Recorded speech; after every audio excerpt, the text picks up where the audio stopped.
Это был ужасный опыт. Мне приходилось это делать. Они зазывают, они манят. То есть я сразу не вдуплила, в чем кайф, что должно случиться, как меня должно вставить. Это уже год, полет нормальный, мне нравится. Бесплатная версия уже закончилась, давай-ка ты подписку, чувачок, покупай. Вот, это мои шрамы, это напоминание мне о том, какие ужасные ошибки я совершала в своей жизни. Я не употребляю как раз вот с февраля прошлого года. Самое ужасное, что есть в этом мире, это наркотики.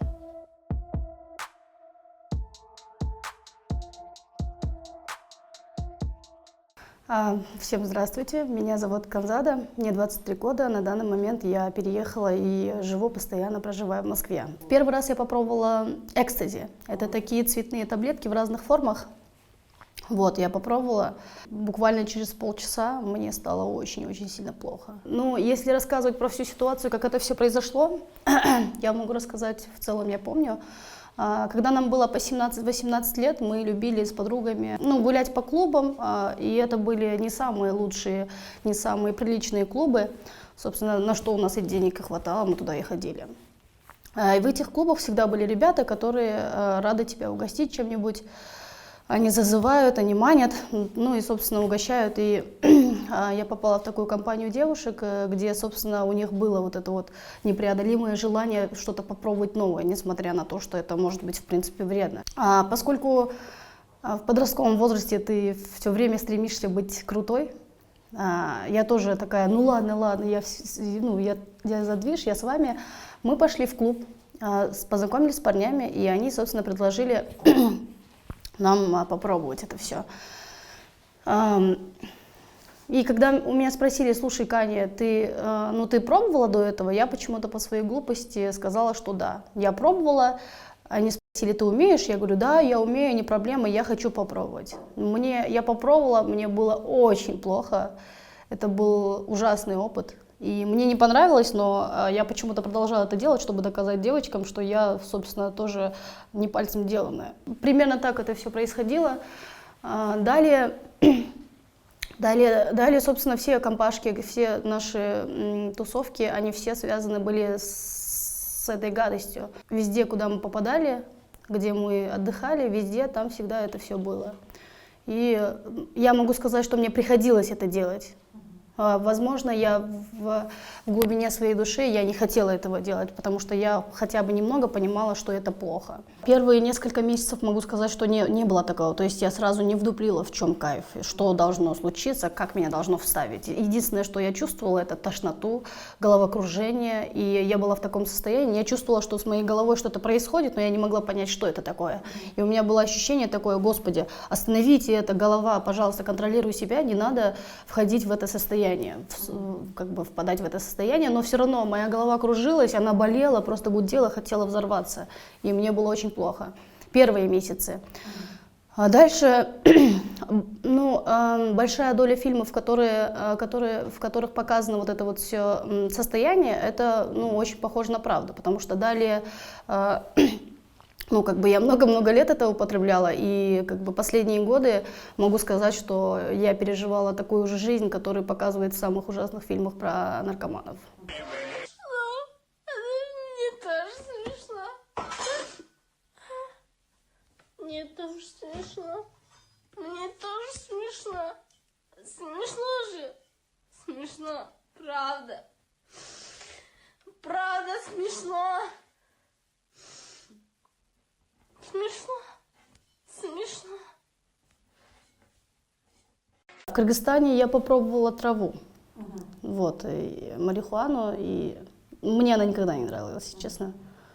И я примерно представляла, что это примерно то же самое, поэтому могу с уверенностью сказать, что это, собственно, трамплин. Лично у меня никто не подсаживал, то есть это были просто ребята веселые, они хотели, чтобы мы расслабились, с ними потусили, но я могу сказать, что такое сейчас есть.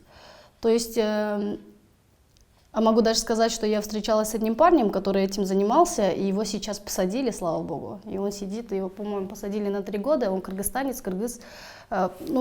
Мне показалось, что вообще в целом он был неплохим парнем, как человек. И я слышала очень много случаев, когда В Инстаграме вы можете увидеть, что там кыргызы, в принципе, хорошо отдыхают, там есть собственные клубы, тематические вечеринки, и на эти вечеринки и клубы приходят барыги. Ну, как бы это грубо не звучало, они приходят и угощают парней и девушек. Я уверена, что это они точечно выбирают, кого угостить, потому что в 99,9% случаев все эти люди, они становятся впоследствии зависимыми.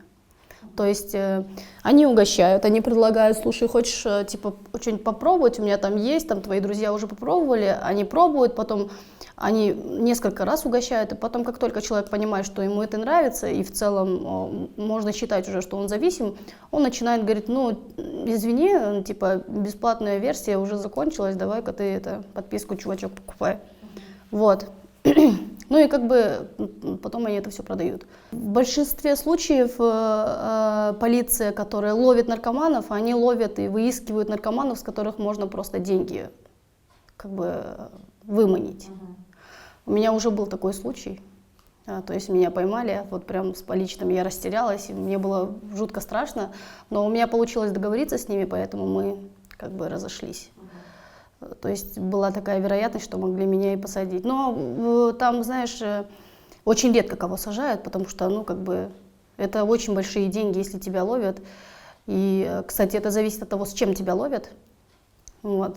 Если это очень тяжелые наркотики, то они за это требуют большие деньги. Если это легкие наркотики, то лучше они там посадят этого человека и заработают себе, скажем так, звезду. Чаще всего я употребляла мефедрон, поскольку он самый дешевый, самый доступный. И самый, скажем так, вставляющий. Ну и самый вредный, естественно. Это синтетика, это порошок. Он бывает в виде таких солевых кристаллов, бывает в виде муки. Они такие называются, кстати, на сайте, где ты покупаешь, там и называется. Хочешь — покупай кристаллы, хочешь — покупай муку. Чаще всего я употребляла его. Иногда я употребляла ЛСД-марки. Это маленькие такие кусочки бумаги, которые ты подкладываешь под язык, и там нереальный эффект, скажем так, очень сильный. Вот, кокаин тоже был в моей жизни, соль была в моей жизни. Ну, можно сказать, что 50% всех существующих наркотиков, они, ну, как бы были уже испробованы мной. В Инстаграме у меня есть очень много людей, которые мне нравятся. Это медийные люди, и, в принципе, можно сказать, что я фанатею по этим людям. И когда я узнаю, что они употребляют наркотики, я начинаю думать, что раз уж мой кумир употребляет, почему бы и мне не употребить, понимаешь? Поэтому даже малейшая пропаганда, малейшее упоминание того, что наркотики — это хорошо, это может подтолкнуть огромное количество людей к мыслям о таком опыте, можно сказать. Недавно я наткнулась на новость о том, что теперь в России запретили петь, в песнях упоминать наркотики. Вот. Я думаю, что постепенно человечество и общество придет к тому, что об этом это будет как Волан-де-Морт, об этом нельзя будет говорить. Ну, я была крайне удивлена, услышав, что в Кыргызстане вот это вот все развивается, потому что я считала, что до Кыргызстана это очень долго еще не дойдет. Я, по крайней мере, на это надеялась. Ну а что еще остается сказать? Нельзя в клубах никому доверять. В клубах особенно, как можно в клубе довериться человеку и попробовать из его рук что-то? Я в свое время так сделала, и вот к чему это все привело. В месяц уходило около 200 тысяч. То есть это действительно не дешевое удовольствие. Но в силу того, что я зарабатывала я, конечно, небольшие деньги, и мне, конечно, на это бы не хватило. Но у меня были родители, которые в целом понимали, что я пока не могу себя содержать, и поддерживали. В основном, да, это была помощь родителей, и немножечко я сама. Потом, конечно, родители перестали давать мне деньги, они начали меня ограничивать, и я постоянно ему угрожала суицидом, и поэтому у них просто не было выбора. Могу рассказать, могу, собственно, показать. Вот, это мои шрамы, это напоминание мне о том, какие ужасные ошибки я совершала в своей жизни. Безусловно, я обо всем этом жалею. Самый страшный и большой урон, который причинили наркотики мне в моей жизни, это больше всего пострадали мои родители. Поскольку они знали, что в целом у меня есть такая зависимость, они, конечно, очень переживали. И ну, я даже не представляю, что может происходить внутри человека, у которого ребенок страдает такой ужасной зависимостью. Поэтому, как бы я сейчас не описывала, как плохо было моим родителям, этого все равно будет мало. Если молодежь считает, что это хорошо, может быть, в какие-то моменты вы поймаете, скажем так, кайф, но это очень быстро заканчивается. Чисто про физическое состояние, про здоровье могу сказать, что, конечно же, это ужасный урон для мозга, поскольку наркотики, они сбивают слаженную работоспособность мозга. Когда я употребляла, я становилась параноиком, жутким параноиком. Мне все время казалось, что меня преследуют, и я была вот таким вот, ну, я ужасно выглядела. Я была бледная, я была худющая, и мне все время казалось, что все люди хотят причинить мне зло, все меня преследуют, и как следствие я потом еще докапывалась до своих друзей, до своих родителей, и мне все время казалось, а что ты хочешь мне сказать, зачем ты вот прямо сейчас, почему ты типа, зачем ты это слово сказал, ну вот я была жутким параноиком, то вот все уже накапливалось, вот эта чаша уже переполнялась, я уже понимала, что у меня начались ужасные суицидальные позывы, и у меня было очень много попыток суицида. В крайний раз я когда порезала руку, какой-то человек в Инстаграме имел неосторожность сказать мне, что реально человек, который хочет умереть, он будет резать руки вдоль. Ну и, конечно же, я как типичный наркоман пошла и порезала руки вдоль. И после этого я пролежала несколько суток в реанимации. И все это время за мной ухаживала моя мама. И я, честно, плакать хочется от того, в каком состоянии была мама. Вот. Я не употребляю как раз вот с февраля прошлого года. Уже год, да, уже год, полет нормальный, мне нравится. Мне помогли бросить мои родители. В первую очередь, это была огромная поддержка моих родителей. У меня были прекрасные друзья, замечательные люди, я их очень сильно люблю, уважаю и ценю за это. У меня